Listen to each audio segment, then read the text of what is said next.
Mayong buntag mga kasama, nagpadayon kita sa RMN Foundation ilawom sa One Radio Campaign sa pagtuno sa atong mga beneficiary nining ato ang solar radio transistor. Nay, kompletong pangalan po nato.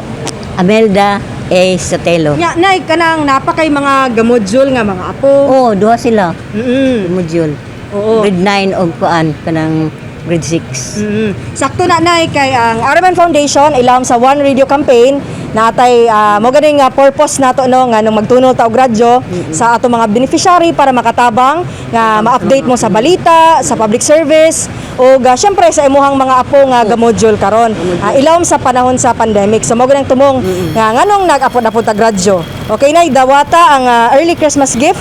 O dawata ang regalo no sa RMN Foundation sa imuha ug sa imong pamilya nay. Daghang salamat ma'am sa RMN Davao. Daghang salamat nay sa higayon no nalipay pod mi nga dako nang matabang sa inyong pamilya Salamat, ang gitunol sa RMN Foundation ug sa DXCC RMN Davao.